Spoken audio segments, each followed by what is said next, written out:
I've been obsessed with cars as long as I can remember. In 2008, I was reading about the Nissan GTR that was built from the ground up as an attack weapon to vaporize cars that cost 3 or 4 times as much. The R35 GTR is an example of Nissan's concept of innovation for excitement. They dared to do something that no one else was doing. I became totally obsessed with the GTR, and I have personally owned a 2009 GTR. My name is Neil Blomkamp. I am the director of Gran Turismo, which is a movie about Nissan's goal to train simulation racers, put them in real cars, and then eventually compete against professional race car drivers.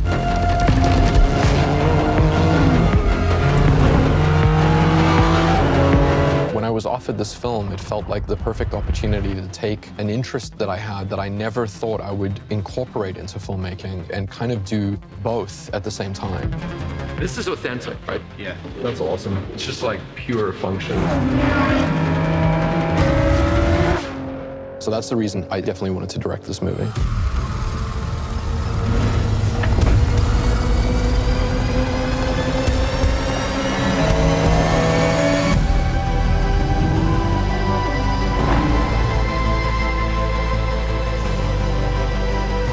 Welcome to the GT Academy.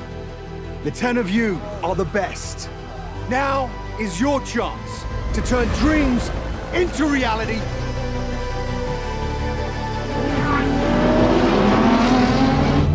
From the beginning, Neil has been very specific about the type of movie he wants to make, which involved real racing, real cars, real tracks.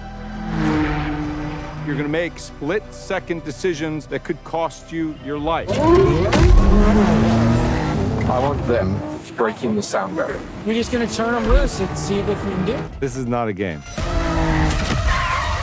The cars are actually going close to 140, 150 miles an hour. That's what I'm talking about! When the actors aren't in the car and we have our stunt drivers and race car drivers driving, they're going close to 200 miles an hour. This movie was very real, but the film also has about 1,100 hidden VFX shots meant to be invisible VFX that transport you to a place. The cars are real and the actors in the cars are real, but we replicated the crashes with visual effects. And we used physics simulation to crash the car and try to get it exactly like what happened. As soon as I signed on, I started thinking about who could be the best collaborators to make the film with. I absolutely love my DP, Jacques Joffrey. He had the complete right approach to it. We would set up the action and then we would just cover it with a lot of cameras. This film used an insane amount of cameras. We had one race sequence that topped out at 24 simultaneous cameras running. The drones were flying 150 kilometers an hour and basically dive bombing the cars, and I just kept trying to get the most dynamic, high-speed stuff that I could. We were dealing with some of the best stunt drivers in the world. We just did one of the pinnacle racing scenes of the movie. We're doing it in something called a pod car, which means the car is being controlled by a professional driver sitting right on top of me. So it looks like they're driving, but I'm actually driving up here on top. Close that gap, come on! We found a stunt driver in the UK, Mauro Callo, who had built a camera platform car. He had picked a car that was all weatherproof, 4-wheel drive, incredibly reliable, and could keep pace with GT3 race cars. Of course, it was a Nissan GTR.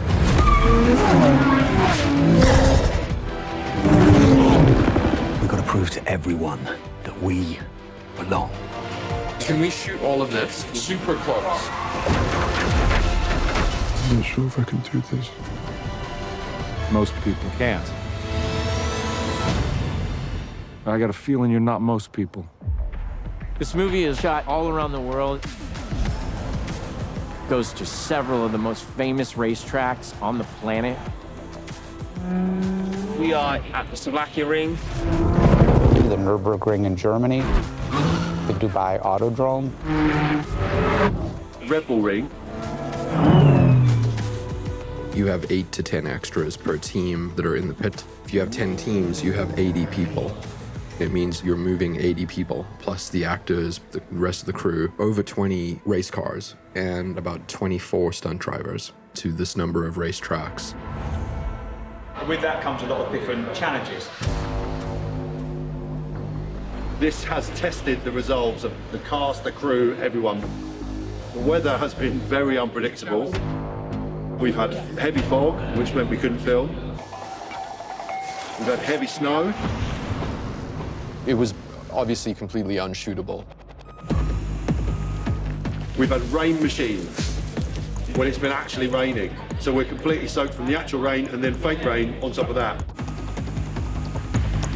It's been challenging beyond belief, but I wouldn't change a single minute because it's been so much fun.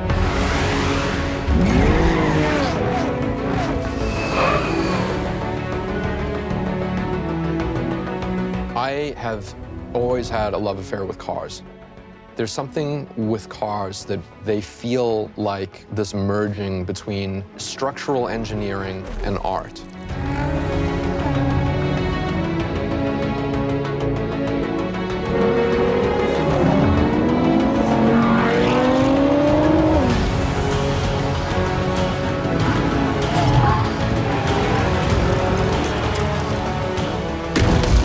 If you told the 15-year-old version of me that you would direct a large Hollywood film centered around race cars on tracks all over Europe, that would have been my dream goal. So I hope some kid out there feels that you can follow your dreams and they may very well come true. I'm so proud of you.